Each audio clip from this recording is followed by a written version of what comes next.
आपके दुश्मन के विनाश का समय आ गया है। अब जो होगा उसे देखकर आप हैरान रह जाएंगे। भगवान जी का संदेश चैनल में आपका स्वागत है। अगर आपको वीडियो पसंद आए तो कृपया सब्सक्राइब और लाइक करें। संदेश को पूरा सुनना और बीच में मत छोड़कर जाना मेरे बच्चे। मैं काली माँ तुम्हारे जीवन को बदलने के लिए आई हूँ। कैसे हो मेरे प्रिय बच्चों? अब तुम्हें घबराने की आवश्यकता नहीं है। तुम्हारे जीवन का सभी अंधकार में दूर कर दूंगी। तुम्हारा जीवन बहुत सुनहरा है, किंतु तुम स्वयं को नहीं पहचान पा रहे हो। तुम जो कर सकते हो उसे केवल तुम ही कर सकते हो। मैं तो तुम्हें रास्ता दिखाने आई हूँ ताकि तुम उस रास्ते पर चलकर अपने आप को कामयाब बना सको। तुम दूसरों की बातों में आकर स्वयं के जीवन को बर्बाद करने की कोशिश मत किया करो। मेरे बच्चे, तुम्हारा खुद का कार्य तुम्हें ऊंचाइयों पर ले जाना है। आजकल की दुनिया में लोग बस केवल स्वार्थ के लिए जीते हैं और स्वार्थ के लिए ही दूसरों को हानि पहुंचाते हैं। ऐसे कलयुग में तुम केवल स्वयं पर विश्वास रखो।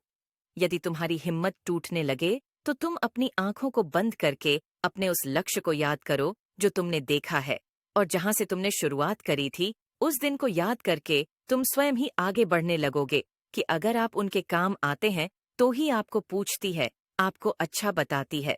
जिस दिन आप उनके काम नहीं आते हैं या उनके कार्य करने को मना कर देते हैं, इसलिए सदैव ही आप सोच समझकर ही किसी भी व्यक्ति पर भरोसा करें।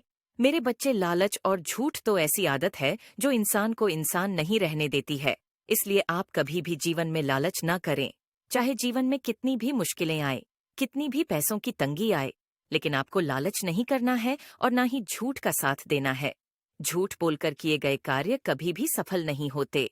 मेरे बच्चे, आजकल की दुनिया में लोग बहुत दिखावा करते हैं और आईने के सामने खड़े होकर खुद के चेहरे को देखकर मुस्कुराते हैं, किंतु ऐसे लोग कभी भी आईने की तरह अपने आप को साफ और पवित्र नहीं बना सकते हैं। मेरे बच्चे, कभी झूठ मत बोलना, क्योंकि आपके द्वारा बोला गया एक झूठ आपके सारे सत्य को शंका में लाकर रख देगा। उसके बाद यदि आप चाहे कितना भी सच बोलेंगे, किंतु कोई आपकी बातों पर विश्वास नहीं करेगा। इसलिए सदा ही झूठ से दूर रहे। मेरे बच्चे, मेरी एक बात याद रखना, आप जीवन में प्रशंसा चाहे कितनी भी करें, कितने ही लोगों को मधुर बातें बोले, लेकिन कभी भी किसी का अपमान मत करना, ना ही अपशब्द बोलना। अगर आप किसी का अपमान करेंगे तो आपको जीवन में उस अपमान का फल ब्याज सहित मिलेगा। इसीलिए कभी भी जीवन में किसी का अपमान करने की गलती ना करें। मेरे बच्चे, इसीलिए तुम्हें अपनी माता की इन बातों को सदैव ही अपने मन में स्मरण रखना है।